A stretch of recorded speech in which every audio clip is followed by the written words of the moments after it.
Oh, Nina, welcome to the Body Love Binge podcast.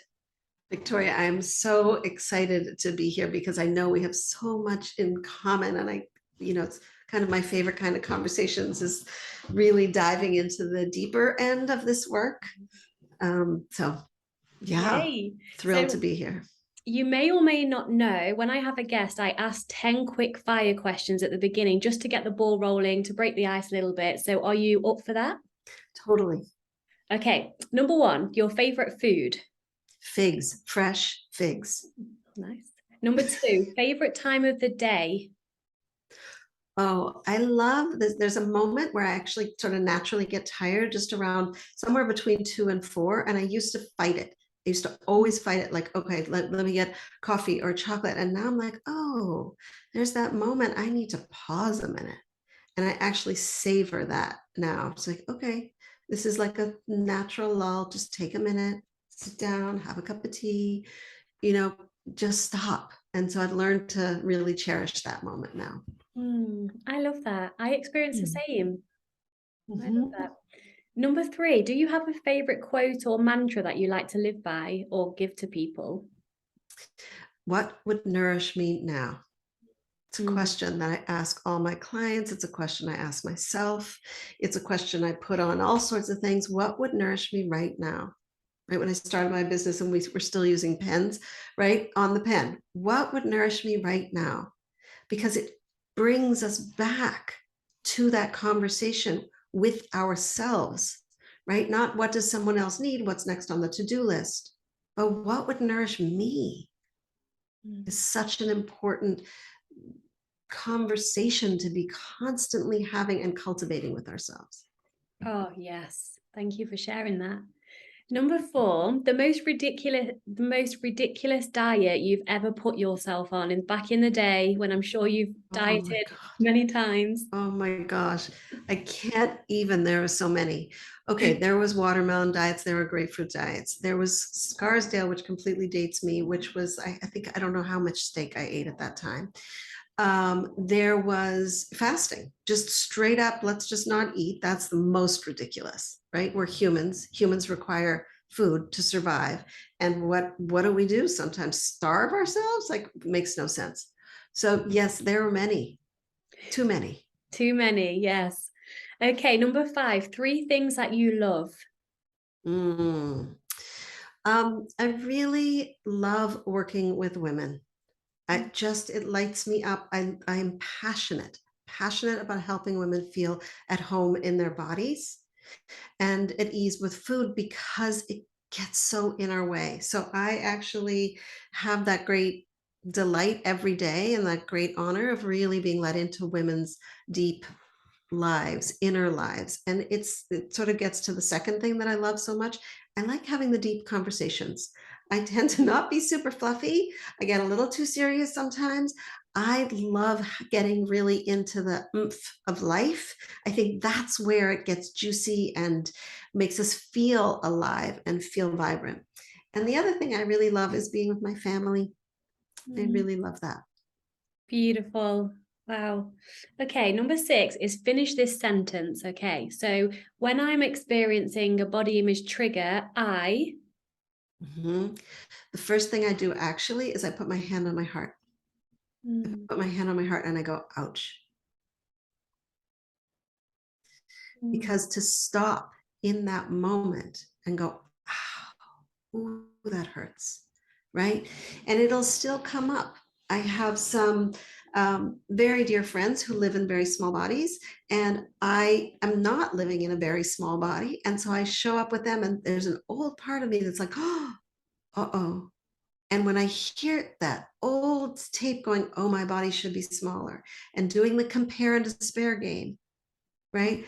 It doesn't help for me to go straight into that's not true. It's okay. yeah. Like going into that conversation of trying to explain myself out of it or therapize myself out of it is not helpful. What's most helpful is, ouch, hand on heart. That hurts. That's Mm, painful, right? To open that door to compassion as the first thing is to acknowledge the pain that we feel, yeah. right? And for me to go, ouch, oof, that's an old, old wound, right? Where 10 years old, I was looking at other girls going, oh, see, they're prettier, right? Ouch for that 10-year-old. Mm, Ouch for that 15-year-old who was dieting all the time. Ouch. And then we can soften. And then mm, we can treat ourselves the way that we truly deserve. mm. I feel like I've just been healed just hearing you speak. Really, Mm. I love that, Nina, because you're so right. So many positivity their way through, like, oh, where's all my positive affirmations at? But that honestly can make you feel worse sometimes. Oh my gosh, that gets us into that whole conversation, right? Of toxic positivity, Yeah. right? I understand positive psychology, I get that, but toxic positivity is it's okay. I am fine. Mm. My body is great, right? I tried literally, I don't know if you know Louise Hay, she was the queen of affirmations, right? All the books on affirmations. I literally, and I do not exaggerate, 10 years looking in the mirror, going, I love my body for 10 years, that voice in my head going, no, you don't. I don't even know why you're saying that. Yeah. Right. So the toxic positivity that submerges our actual authentic feelings doesn't let us actually get into that place that feels wounded, that feels Mm. hurt, to truly heal her. We're band-aiding, right? Putting Yeah. a band-aid over. It's fine. Get over it. Snap out of it. Not helpful. Mm. Oh, I love this already. Okay. Number 7, if you can remember, what was the first thought that you had when you woke up this morning? It was a funny thing. So this morning, my husband had to get up early to go take the car in. And I literally, my first thought was, he's not in bed. Oh, That was literally my first thought. I was like, where is he? And I was like, oh oh, yeah, I'm in the car. Yeah, cute. we cuddle. And so it was a little like, wait. So that was my first thought. Yeah. That's cute. Just Number 8, quick is an easy one, I'm sure to answer. Dogs or cats? oh, it's not so easy for me because I was raised with dogs. I love them, but I think I'm more of a cat person. So I really appreciate dogs, and I had that buddy as a kid.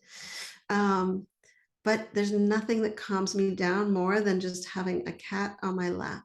Mm, yeah, and if my dog tries to get on my lap, he's a Malamute, so he's like a huge husky, and he sits on me, and I can't hardly breathe. So it's not the same effect as a cat, I'm sure. Oh, not quite. That's All funny. right, number 9. This is quite thought-provoking, actually. So if you were a homeless person and you had a sign, what would you Mhm, write on that sign? mhm. It's interesting that you say that. So one of the things that lights me up in my life is I swim and I paddleboard. And I live in Boston, and we go to Walden Pond, which is a half hour away. So, and I have two paddle boards on the car. We go, we swim, we paddleboard, we come back. When we come back, here I am in a car that's, not super new, but it's not old and rickety. I've got two paddle boards on my car, which says something, right, about what I do with my spare time and that I have spare time. Mhm. And there's always at a certain roundabout homeless people. And I literally stash bills in that little compartment between the two front seats, because honestly, it doesn't matter what the heck those signs says. I'm going to give them $1. Mm. I just was able to take an hour and a half from my day to go swim and paddleboard, and they are sitting on the road begging for money. So really, it doesn't matter what sign they're saying. What is on their sign?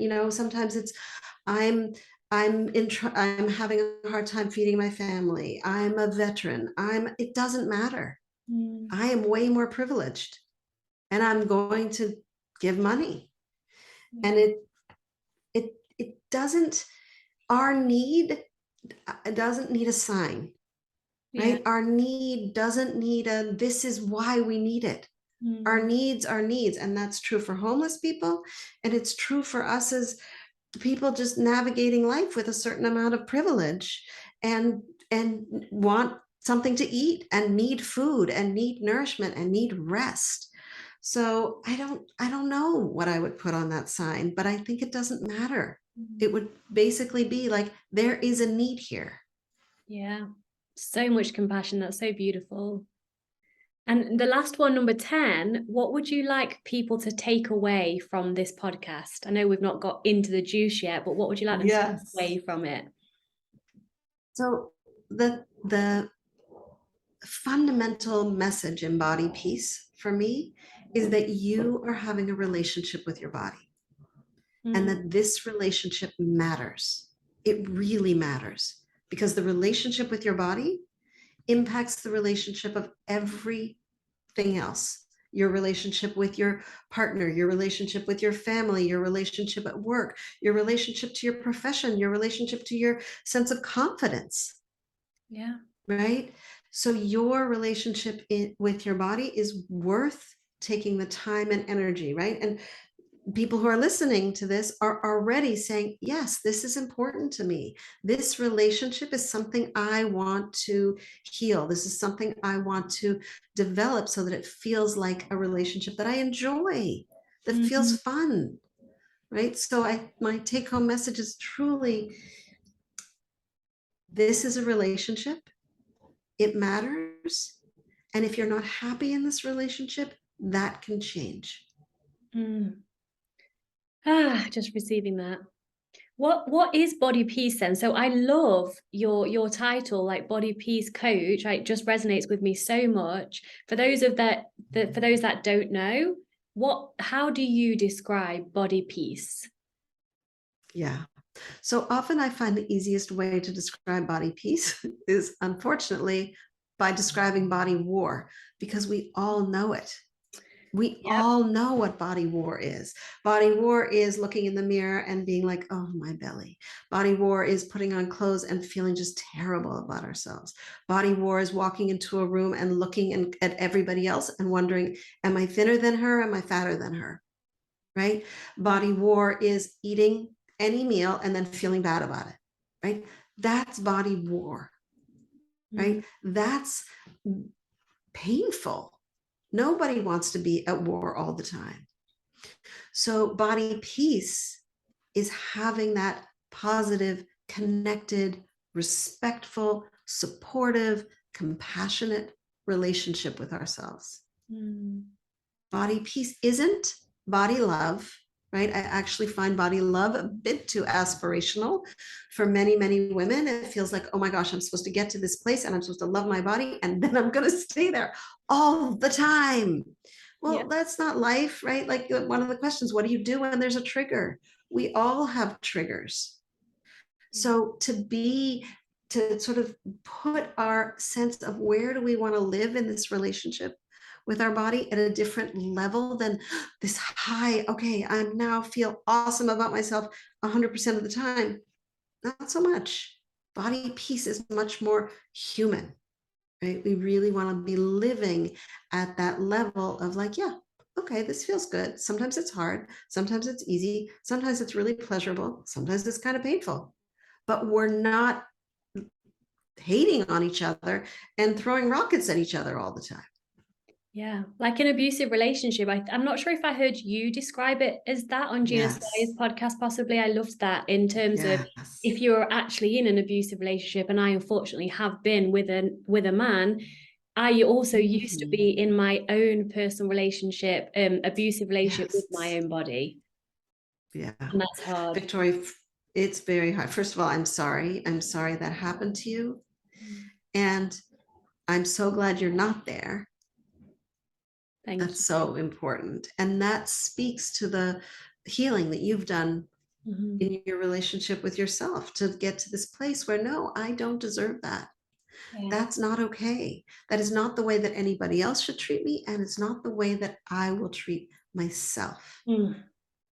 Yes, right? so much, yes. And it's a bit harsh, and yet it's the truth when we start to look like, really, is the relationship with myself, is this aggressive? Is this really negative? Is this really toxic? Right? Those are signs of an abusive relationship.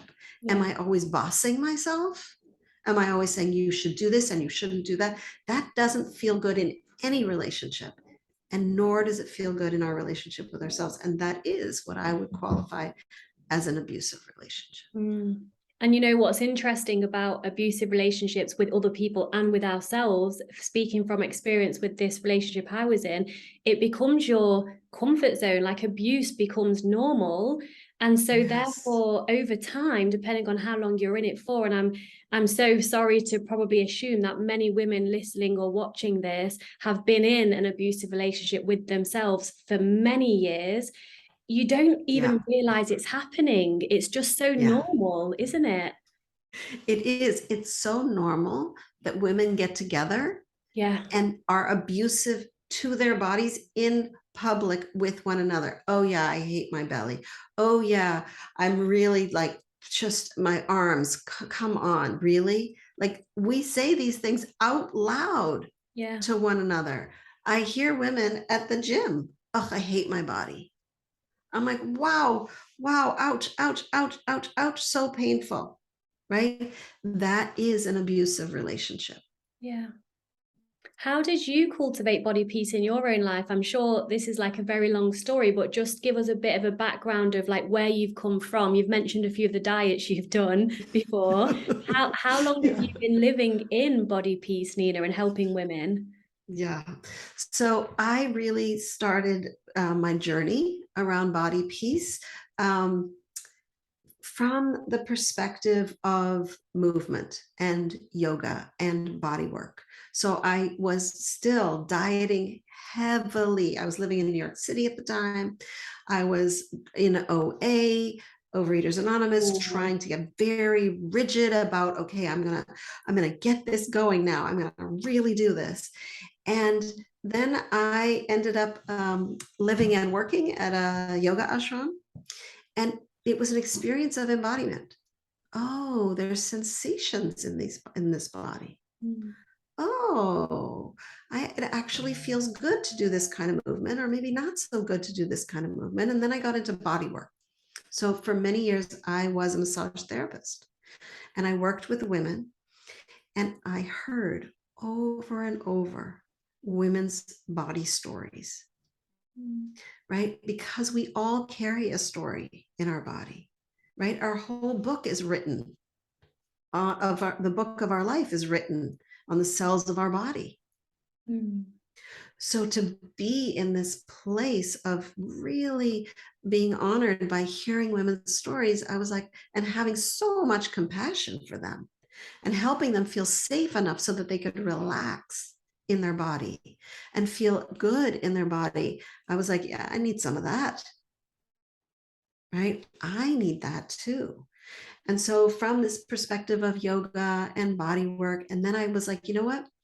I'm going to become a therapist because there are some deep issues going on in here. So I Mm. went back to school, became a therapist. And so then there it was. I had this sort of movement aspect, lifestyle aspect. Then I had the psychological aspect. Then I was like, you know what? I was having kids. I was like, this is going to be different for my children. So I went back to school for nutrition. I was like, I'm going to do it right, which that was a lot of management again. Yeah. And then I was like, wait a second. I've done all these deep dives, right, into the lifestyle piece, into the psychological piece, into the food piece. But it's not one of these things that is going to heal me. Mm. It's actually all of them. It's Yeah. all of them together in what I call the nourishment dynamic, right? What we eat does make us feel some way or some other way, right? How we move, how we feel embodied does impact how we experience our body.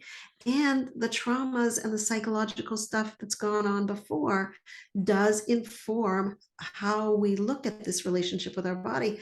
So that's when I started pulling these things together and started weaving them into this work of body peace. Mm. That And is that's also when my relationship with my body really changed. Yeah, such a beautiful holistic way that is so needed. And I'm curious, when you were a massage therapist and you were seeing and helping these women, did you find that many women would apologize for their bodies, whether it be the size of them, the hairy legs, whatever it may be? Did you experience that?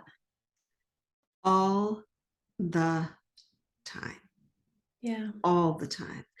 The wounding, the shame, right? And I'll tell you a story, Victoria. It just happened last week. I went to a jazz concert with my husband, and amazing jazz singer. Her name is Melody Gardot. She lives in France. She's been all over the world. She's got a Grammy Award. Unbelievable talent, incredible talent. She gets on stage, and the first thing she says is, "I've gained weight since COVID." And she Oh, started to apologize for taking up the space on stage, right? The pain that exists in our culture. When I saw her at the end, my husband said, "How was the concert?" I said, "She's incredible. I still can't get over how she opened the concert. I still can't get over the fact that she was like, oh, my belly is big and it's taking up space and not paying rent." And then when people giggled a little bit, she was like, "Well, I have to sling the mud first because, I don't want to be hurt when someone else does." you The know, assumption, right? The assumption that she should feel ashamed of her body because someone else will judge. And this is somebody who literally fits into the tiny box that our culture says is beautiful, right? The tiny movie star looks box. She fits into that box. And she has garnered the attention, world stage attention. People are paying money. Thousands and thousands of people are paying money to see her on stage. And she's apologizing for taking up her space, right? It speaks, Victoria, to the intense toxic messages that women are carrying. This, that they should apologize for their own bodies, the place in which we live, the place in which we do our work for the world in. yeah, when you shared that, I felt almost tears coming up because I'm feeling her pain, the pain that I felt, and then every other woman's pain that they don't need to be feeling. And that's why I'm so passionate, as are you, about what we do. We don't need to be feeling this pain. And I know that pain, and you know that pain all too Yes. well. And it Yes. fucking hurts a It lot. does. It is Yeah. horrible. Like I just was like in shock when she started talking, and I wanted to like run up on stage and be like, "Stop, Yeah. stop, just take up your space right now. You are enough." And it was interesting because in the middle of her patter about her body, somebody from the audience yelled to her, "Melody, you're beautiful." You could see it didn't land at all. She could not take that in because this is inside work. Yes. This is not somebody that can say, this is it, we can't even affirm ourselves, right? Like Louise Hay, "Oh, I'm beautiful," in the mirror, and we get laughed at by ourselves. We can't have somebody from the outside going, "Oh, you're beautiful." This is an unpacking, unlocking type of work that helps us unlearn where we've come from and relearn a relationship that actually feels good. Yeah.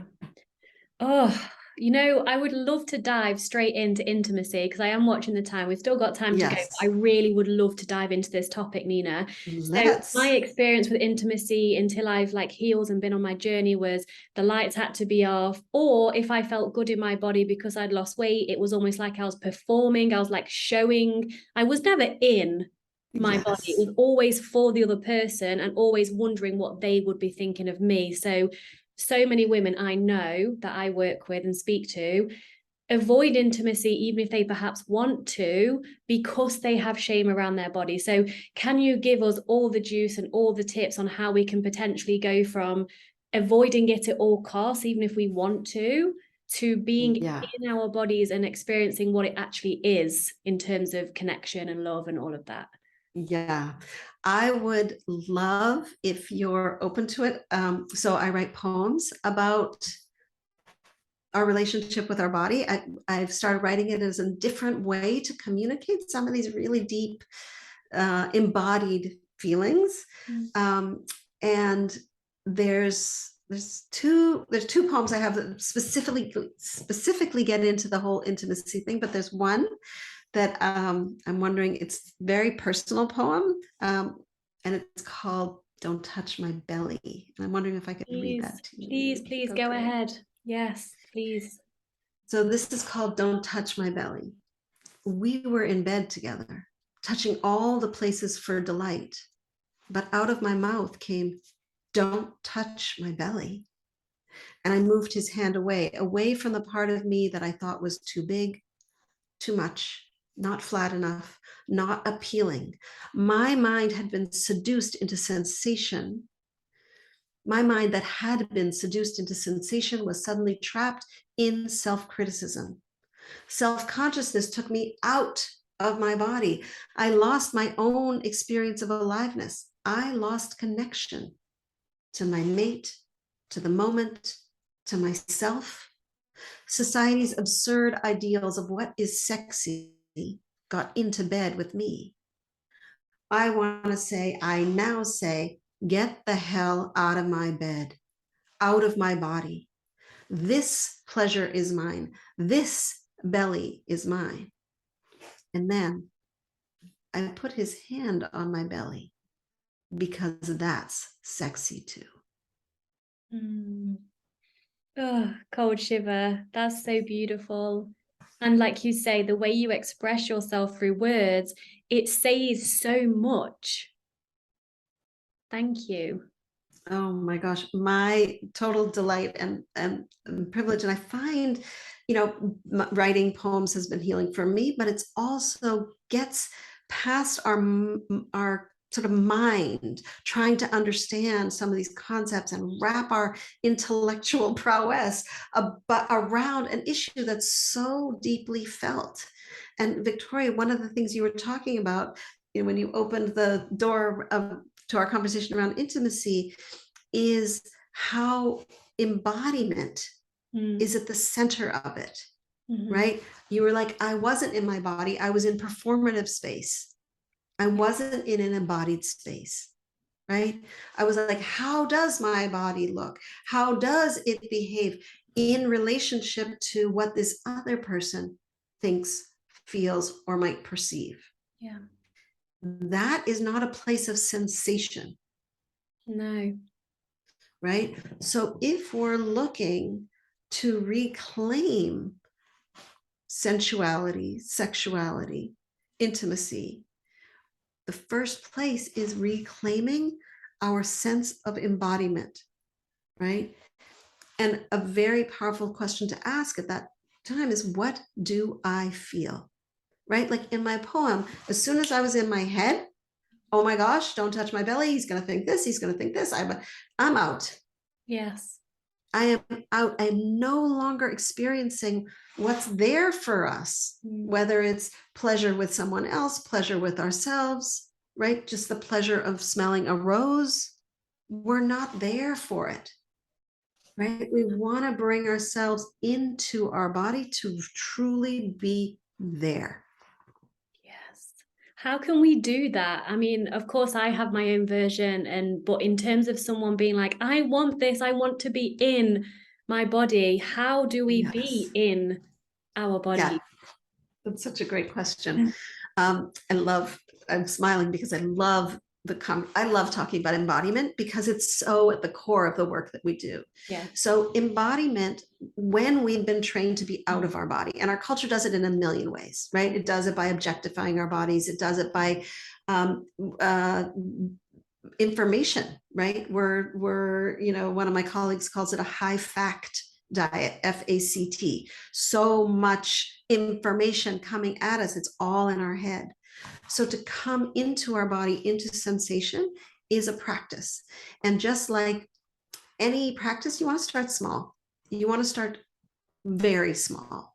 So it's not like, okay, now I'm in the heat of passion and I'm having sex with the person I'm having sex with. And now what do I feel? There's a lot of stimulation going on in that moment, right? Yeah. There's all the visual stimulation. There's the sensorial stimulation. There's a lot going on. So let's make it less going on so that we can start the journey into embodiment.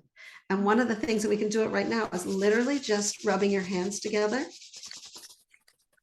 And then I'm not going to do it because it'd be loud, but clap your hands like about 10 times really hard and then rub them again. And then just stop and feel the sensation in your hands. So Yeah. Victoria, what do you notice? Tingling. Like I'm Yeah, doing this with my fingers, those that aren't watching the video, like I'm sure you can imagine it. It's like this, but like in energy, like tingling yeah, and jumping off my hands. It feels nice. it does, right? We want to start with things that are accessible and that feel good, Yeah. right? Because it's oh, I can be in my body. This isn't some lofty concept that's only for people who have practiced yoga for 50 years. That's not it. Yeah. Embodiment is for all of us. And to pick up a small practice, and we can do it in different ways. You can do it as you're sitting to eat. Start by like, okay, what do I smell? Mm. That's an embodiment practice, right? Just putting one hand, stroking one hand on the other arm. That's an embodiment practice. What do I feel? What does sensation feel like for me? And having it feel safe enough that we can keep breathing Yeah. and start exploring words. How would I describe that? What we're developing is vocabulary around embodiment. And we want that. It's not something we grew up learning. We learned pain and pleasure, and that was the end. But Yeah. there's like a whole range of words that go with that as well. That's one of my favorites, to just sit and just with my nails just along my arm. And then I'm like to my Yes. fiance, please will you just like stroke, because he doesn't like that. And that was very interesting to me. He doesn't like it when for some reason I love it. And I'm like, please Uh-huh. stroke me like a dog. And it's like, and Mm-hmm. in terms of intimacy, a little, I guess it's a little tip, so to speak, but you have to be, you don't have to be, but I feel safe with my partner, and I've experimented with this. What helped me, and I guess I still do this quite a lot, is I close my eyes a lot, not all the time, so I'm engaged with eye contact as well, but when we're starting off, if I'm inward, therefore like closing my eyes and really focusing on the sensation, that Yes. helps me to just come into my body a little bit more to start the relaxation, because relaxation is a gateway to pleasure, isn't it? We cannot receive pleasure unless we relax through food, through sex, through anything. No, that's like a basic nervous system truth, right? So we have fight or flight, sympathetic nervous system, rest and digest, parasympathetic, right? That's pina colada on the beach. When we're in fight or flight, that's stress mode, our biology literally shuts down the pleasure um, ability to absorb pleasure, because if you're running from a tiger, biologically survival aspect of this, you don't want your energy to be going, gee, pretty flower there, I wonder what it smells like. You want to have all your energy running and going, right? So that pleasure is not actually even accessible to us when we're in stress. So That's what you're saying is, yeah, so that there's biology behind what you're saying. We cannot experience pleasure when we're in stress. That our biologically, that's we're not set up that way. We need to be in parasympathetic nervous system activation to access pleasure. That's where we can, all the receptors turn back on, and we're like, ooh, that food, that touch, that light, that all of those sensation experiences are like, ooh, now I have access. And what you said is so important about closing our eyes, because again, so much stimulation. Closing our eyes lets us, again, it's like shutting the door and having your own room and going, what's happening in my room, right? It's like being in a very noisy house, right? There's so much going on in the house. You can't hear yourself think. You're like, I need a little moment, please. You go into your room, you shut the door, and you're like, okay, where am I? What's going on with me? And you can hear yourself again. That's closing our eyes is like shutting the door. It doesn't mean we're shutting everybody out, but we're tuning into self. I love that analogy, Nina. And as you're talking, what's really being reflected back to me is, because I've experienced this myself as well, and I'm sure so many women, when being intimate with their partners, they're in the fight, flight, or freeze response because they have so much fear and trauma around their bodies. Like the amount of times like men in the past, not aligned men, have actually made physical comments about my body during the intimate moment in a negative way. No wonder my body was Yes. like like the whole time. Yes. So, Yes. and in terms of eating as well, like I used to have this weird breathing thing. So whenever I sat down to eat chocolate during recovery, even when I was like going through this process, I would be like, and my whole body would be like, something wrong, you're doing something wrong, you shouldn't be. It's like an old kind of trauma. It's like PTSD It from is. dieting. And so It is. It what's your is. favorite relaxation technique? So now we know, of course, that we cannot receive and experience pleasure unless we're in a state of relaxation. What's Mm-mm. your favorite in the moment relaxation techniques that Yeah. you use for you? Yeah.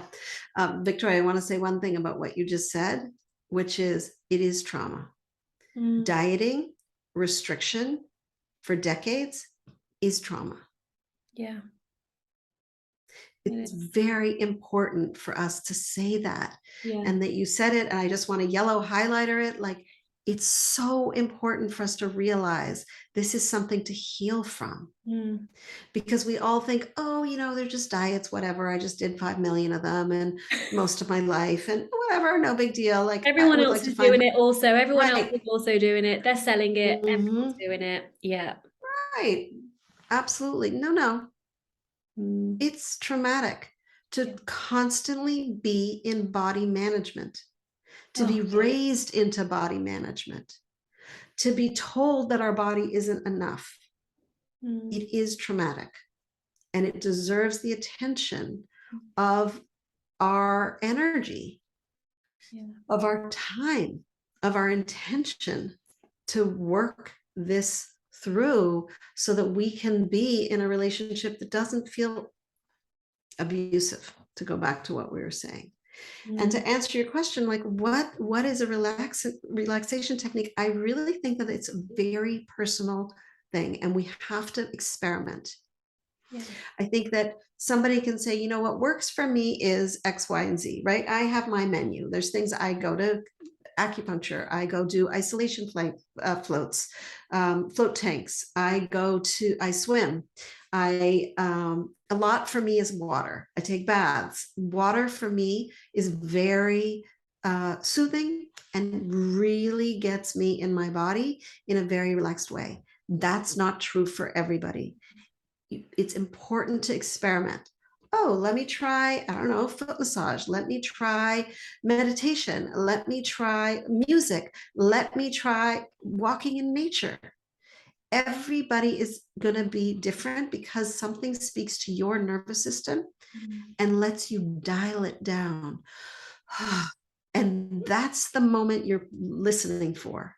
You're listening for that exhale. You're listening for that moment of, oh, yes, Mm. okay. And then you go back and you do it again. Does this work? And you see, this works consistently. I'm adding this into my menu of nourishment. I love that. I have a self-love menu, and on one of mine, it's weird because my sister did it the other day when she was here, and I have a foam roller with like not spikes, but it's like got ridges on it. And when Yeah. I sink into that and I'm like, and I roll on it, I Mhm. love that. My sister tried it and she was like, it gave her actual bruises. She was like, that is not relaxing in any way, shape, or form. So I think it's so key to just reflect that everyone is different. So practice Yeah. and almost like bring your body as another person and be like, hey, sweetheart, let's experiment. What feels good to you? What is relaxing to you? And then create that little menu. I have one too. I love that you do Yeah. as well. And it's interesting. So um, I lived in this community, this yoga community for many years. And I was sharing a room with other women. And there was a woman who this was years and years ago, before I was really firmly in body peace. She had this list next to her bed tacked on the wall. And had things like go for a walk, call a friend, meditate, take a nap, all these things. And I was like, what is this? And she was like, it's a menu of things that make me feel taken care of. And I was like, well, why do you have it pinned up? She said, and this is the important bit, because when I need it most, I can't remember any of them. Yes. And we can say, oh yeah, I know. But then when we're in the middle of it and we're feeling triggered or exhausted or any of the things that keep us from taking good care of ourselves, it needs to be literally right there in black and white in our bedroom, on the mirror, on the fridge, in a cabinet, like in the car. It needs to be visible because sometimes we can't access that so well. Yeah. And also the way the unconscious mind works, even if you're not consciously reading it or taking it in, the more you just see it everywhere, it's kind of absorbed like Yes, into it's there, it's easier accessible, isn't it, if you see it every day? it is. Yeah. Absolutely. Absolutely. And I just want to tell you a brief story about when you said your sister said that that wasn't nourishing. My brother is an extreme athlete. And so he's a climber. And I love to climb, but he took me to like this very, very extreme climbing place in Canada where we're literally on this giant cliff looking over water. And I'm on this cliff hanging on for dear life. And he took my daughter and I, and I'm like at a very pivotal, hard sort of juncture. And I'm clinging on to the rock. I'm completely stressed. My brother, of course, is happy as a clam. He's above me. And I looked down at my daughter and I said, "This isn't nourishing." And she just broke into laughter. She said, later she said, Mom, most people just be swearing, but no, not you. You're like, "This isn't nourishing. This is not my idea of being supported." So, it's important to claim those moments. This isn't it. This is not my thing. And, so I love the language you try use, though. different things. I love the Mhm. language you use because, as you know, language is so powerful. Like our words are spells, right? So even the fact when you were in there, this is not nourishing for me right now. It's just, I wish I was there. I can just imagine you saying that. What a beautiful words that you're using. And looking at time, we have probably about 7 minutes, and there's so much I want to ask you, and I would like to have it hear another poem as well. Can you talk briefly about aging? So, of course, aging is a little bit Oh, different to getting bigger as we get older or putting weight on, blah, blah, yes. blah. But in terms of like women and us aging, not only do we have to be Yeah. thin, we also have to be young. So, how do we Yes. navigate? How do we navigate You gotta that? love that one. Yeah, absolutely. I'm actually next April, I'm doing a retreat in Italy called Body, Peace, and Aging, Oh, because it's such an important issue. mhm. Our culture, right? Just like you said, you shouldn't just be young. You shouldn't just be thin. You should also be young forever, Yes, right? but And in men the are words allowed of, to, sorry to interrupt, men are allowed to yeah, get, silver foxes and all of that. They're okay. yes, they're right. They're fine. They're allowed to be wrinkled. That's okay, but not women, right? So there's a piece in there about really coming to terms with how bodies change. And there's a term that I use called being body current. This is this body, this current body. It's not the body I had when I'm 16, when I was 16. It's not the body that I will have when I'm 90. It's this body. And how do I be in this current body with a sense of respect and support? Mm. Right? Because if we're forever trying to be in the body that we were when we were 16 or 20, we're always feeling bad about this current body. If we're always trying to get the body that we want for the wedding next summer, we're never in this current body, right? So we come back to that conversation we're having about embodiment. Mm. We don't get to actually be in the pleasure of what it means to actually be a human in a body, where there's a lot of cool things that can happen if we're there, if we're always in a past body or a future body. So part of just one small piece of this work around coming to a place of body peace as we age is saying, okay, this is my current body. Let's unpack my fears about my future body. What does that mean? What does that look like? And let's look at also, and this is a big part of, and I'm sure you see it in your work as well, big part of this work is let's grieve. Oh, Let's yes. grieve that body. Yes. Let's grieve the body that we did have maybe, or the body that we thought we should have, Mhm. or what we think, we should always be looking like. Let's let ourselves feel the sadness Yeah. of not meeting those cultural, ridiculous, but cultural expectations. Yeah. right? It's so key. The word grief, it's not talked about enough. And this was the kind of missing piece for my journey. I'd like done all the mindset work and I'd done a lot of energetic release work. And then I was still looking at old photos and being like, oh, I know it's not right. But I Yes. was still pining. It wasn't just oh, I looked great. That was a time in my life and I had disordered eating. It was like like a longing. So it wasn't until I took the Yes. time to journal a letter to the past version of me grieving its loss, Yes. that Yes. something energetically just kind of shifted for me. And then also, before I ask how people can work with you, and I would love to hear a poem if we have time, I just want to quickly Yeah. share a little funny insight when you talked about someone thinking of their future body if they were getting married next year.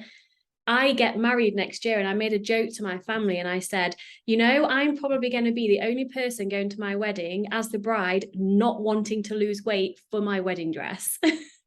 How Wow. liberating. How liberating. Yes. Yeah, How liberating. so liberating. Oh my gosh. Do you Yeah. have time to share one of your favorite poems and then how people can work with you and come into your world and sign up for that incredible retreat in Italy? That sounds amazing. Yes, absolutely. Absolutely. Um, Victoria, because we're talking a little bit about aging, I thought I might share a poem that touches on that. It's called You've Let Yourself Go. Mm, And women often feel like, oh my gosh, I'm aging, or I'm going through motherhood, or I'm going through, and oh my gosh, I've let myself go. How terrible is that? yes. Um, so this is called She Let Herself Go. He said, you've let yourself go. Yes, I have let myself go. I stopped wearing Spanx. I stopped counting macros, points, and calories.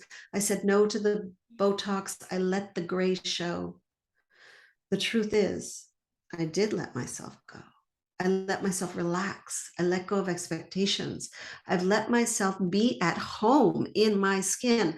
I let myself have pleasure. I let myself feel and rage. I let myself listen in. I let myself not care about what everyone else thinks. I let myself free. Mm, that is tears, like no words, just tears and receiving. Thank you. Can Oh I my gosh, my honor. can I buy a book? Do you have books that I can buy of your poems? I am working on that, but right now there's a great place to get like 5 of the poems is my practicing body peace journal, and it's free on my website. If you go to Body Peace with Nina, it's right there on the homepage. It's practicing body peace journal, and in it are 5 poems. I don't think I read any of the poems that are in there. 5 poems, and next to it are questions to help you journal what your relationship is like with your body, right? It's an inquiry into unpacking that relationship and starting to create it to be the relationship that feels supportive and good. Mm. That is the first thing I'm going to do when we end when we end this conversation. I'm going to go and get that. Thank you, Nina. How can we find you? Are you on Instagram, Facebook, all of the things? I am on all of the things. I am on all of the things. Instagram, Facebook, LinkedIn, sometimes even on TikTok. Yeah. And mostly come and check out my website. It's either ninamanolson.com, and bodypeacewithnina.com will take you to the same place. It's just easier to spell. Yeah. Um, I'll link everything below. And okay, are you taking good. on client? Do you work one-to-one or as a group or both? Yeah, so I do both. I work one-on-one, but I also have these incredible small groups, body peacekeepers, that are the deep work of healing. And I find that when women do this in community, the Yeah. work really gets amplified. And yeah, I have different programs as well, compassionate eating, body listening lab. And I am doing this wonderful retreat in Italy. And all of that you can find on my site. And if you have questions, just email me. My contact information is there. I'm available. Message me on social media. I really am, like, this is my life's work. This is what I do, is help women. So I'm here for it. Thank you. Thank you so much. I know you have to go. Thank you so much for your wisdom and your time. Sending you so much love, Nina, and I'm going straight to your website now. Thank you. Oh, thank you, Victoria. Thank you. Much love. Bye-bye.